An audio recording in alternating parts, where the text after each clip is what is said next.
নমস্কার বন্ধুরা, আমি প্রিয়াঙ্কা। আমার আরও একটি নতুন ব্লগে আপনাদের সবাইকে স্বাগত জানাই। আশা করি আপনারা খুব ভালো আছেন, আমিও বেশ ভালো আছি, আমরা সবাই অনেক ভালো আছি। আর এখন বাজে সকাল 10টা, আপনাদেরকে সঙ্গে নিয়েই ব্লগটা শুরু করলাম।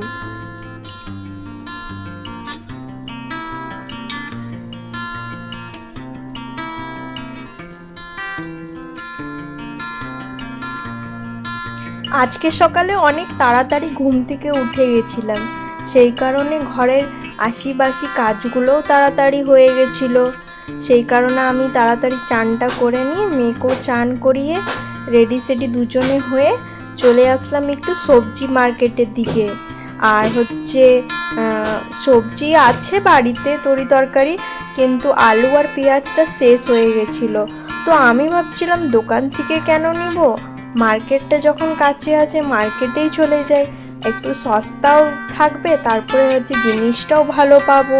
সেই কারণে মেয়েকে নিয়ে এসেছি, কেন কি ওকে কার কাছে ছেড়ে দিয়ে আসবো, আর একটু মার্কেটে আসলে সময়টাও তো বেশ অনেকটাই লেগে যায়।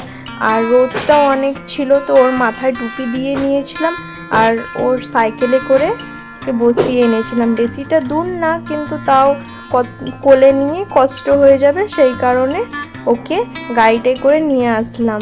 আর মার্কেটে দেখতে পাচ্ছেন কি টাটকা টাটকা তরকারি পাতি, বেশ ভাল লাগে, অনেক ভাল লাগে আমাকে তো সকাল সকাল মার্কেট করতে এসে এই যে নানা রকমের তরকারি পাতি দেখলে যেমন মনটা লাগে সব কিছু কিনে নিয়ে চলে যাব, কিন্তু সব কিছু কিনে নিয়ে গেলে তো হয় না, আর জিনিসগুলো নষ্ট হয়ে যায়, অনেক গরম পড়ে গেছে।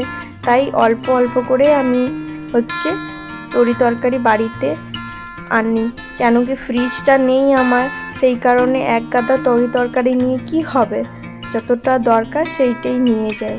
আর এই দিকটা মাছ বাজার, কিন্তু আমি মাছ কিনবো না আজকে, কেন কি আমাদের এইখানে পাশেই হরির নাম কীর্তন হচ্ছে। আর সেই কারণে যা করব মাছ মাংস মানে নিরামিষে খাবো, পেঁয়াজ রসুনটা খাওয়া চলবে, কিন্তু যেহেতু হরির নাম কীর্তন চলছে তো মাছ মাংসটা খাবো না।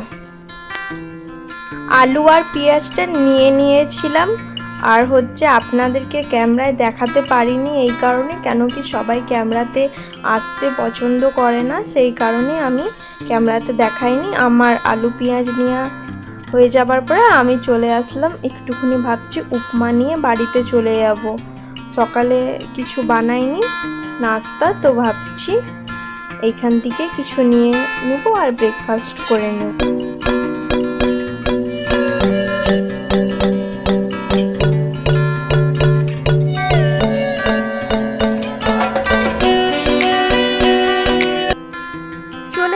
আমি মার্কেট থেকে বাড়ি, আর প্রথমেই আমি হাত পাগুলো ধুয়ে নিই কোথাও গেলে, তারপরে আমি বাড়ির ভিতরে ঢুকি, ভালো লাগে এই অভ্যাসটা। আর এইবারে আমি থালায় পার করে নেব উপমাটা, তারপরে আমি আর মেয়ে খেয়ে নেব। চাইলে বাড়ি তো বানাতে পারতাম, তো ভাবছি থাক বানাবো না। এই যে খেতে বসে পড়েছি, তাড়াতাড়ি করে খেয়ে নিয়ে চলে যাব দুপুরে রান্না বান্না করতে। বেলা প্রায় 11:30 হয়েই গেছে। ব্রেকফাস্ট করার বাসনগুলো বেকার ফেলে কেন রাখবো, ভাবলাম ধুয়ে নিজে নিই।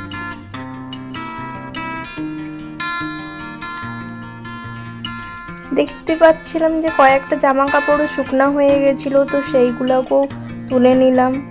রোদটাও অনেক বেশি দিচ্ছে, আর তুলে নিয়ে এসেই ভাবছি ফেলে কেন রাখবো, গুছিয়ে নিই, সেই জন্য জামা কাপড়গুলো গুছিয়ে নিলাম। তো ফেলে রাখলে ইচ্ছা করবে না পরে করতে, আর রান্না বান্নাও আজকে একটু অনেক বেশি আছে, তাই গুছিয়ে নিলাম। আর এইদিকে চলে আসলাম রান্নার জোগাড়টা করতে। প্রথমে সব তরকারি পাতিগুলো কেটে নেব, ভাতটা হয়ে গেছে, ভাতটা করে দিয়েই আমি গেছিলাম মার্কেটে, কেন কি আমি জানি ফিরতে একটু লেট হবে, সেই কারণে আমি আধা কাজ গুছিয়ে মার্কেট গেছিলাম। আজকে বানাবো ঝিঙা আলু দিয়ে মুসুর ডাল দিয়ে একটা তরকারি, আর হচ্ছে বেগুন ভাজা, ভেন্ডি ভাজা আর করলার ভর্তা। আপনারা যে আমাকে এতটা ভালোবাসা দিবেন আমার কোনোদিনও বিশ্বাস ছিল না, কিন্তু আপনারা কমেন্টের থ্রু এত সুন্দর সুন্দর যে কথাগুলো বলেন বা আমাকে যে সাপোর্টটা করছেন, সেটার জন্য সবাইকে অসংখ্য ধন্যবাদ। আপনারা যদি আমার চ্যানেলে নতুন আসছেন বা আমার ভিডিওটি যদি প্রথমবার দেখছেন, তাহলে ইচ্ছা থাকলে চ্যানেলটিকে সাবস্ক্রাইব করে রাখতে পারেন। তাহলে কি হবে, আপনারা আরও যে আমার নতুন ভিডিওগুলি আসবে সেইগুলো আপনারা দেখতে পারবেন। আর বেল আইকনটা প্রেস করে দিলে আপনাদের কাছে ডেলি যে আমি ব্লগ ছাড়বো সেইটার হচ্ছে নোটিফিকেশানও যাবে। ভিডিওটি যদি ভালো লেগে থাকে বন্ধুরা, অবশ্যই একটা লাইক দিয়ে দিবেন এই বোনকে। আর যদি আপনাদের ইচ্ছা করে বোনকে কিছু বলার, তাহলে কমেন্ট করে দিবেন। আর যারা আমাকে কমেন্ট করে তাদেরকে আমি জানাই অসংখ্য ধন্যবাদ। খুব সুন্দর সুন্দর আপনারা কমেন্ট করেন আমাকে। প্রথমে করে নিচ্ছি সেই ঝিঙে আলুর তরকারি। সেটার জন্য আমি হচ্ছে আগে আলুটাকে তেলের মধ্যে ভেজে নিয়েছিলাম, আর তারপরে দিয়ে দিয়েছিলাম হচ্ছে কালো জিরে আর হচ্ছে শুকনো লঙ্কা, আর একটুখানি গোটা জিরাও দিয়েছিলাম। আর সেগুলো দিয়ে ডাল দিলাম, তারপরে একটু ভেজে ঝিঙ্গাটাকে দিয়ে দিলাম, সেটাকে একটু ভেজে নিয়ে আলু দিয়ে দিয়েছিলাম। তারপরে হচ্ছে সেটাকে একটু নাড়াচাড়া করে একটু জিরে গুঁড়ো, হলদি গুঁড়ো আর সেই মিক্স মশলাটা দিয়ে বেশ একটু কষে নিয়ে জল দিয়ে দিলাম। ডালটা সেদ্ধ হবার কারণে জলটা দিয়া, না হলে ঝিঙে আলু এমনিতেই সেদ্ধ হয়ে যায় ঝিঙের জলে। আর হচ্ছে করে নিলাম ভেন্ডিটাও ভেজে নিলাম, বেশ আঁচটা বাড়িয়ে বেগুনটাও ভেজে নিলাম।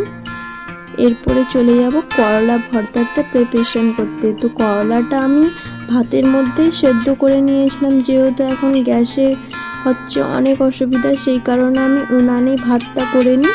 তো সেই কারণে আমি ভাবলাম যে আলাদা করে কেন সেটা আরও সেদ্ধ করবো করলাটা, তো ভাতের মধ্যেই সেদ্ধ করে নিলাম।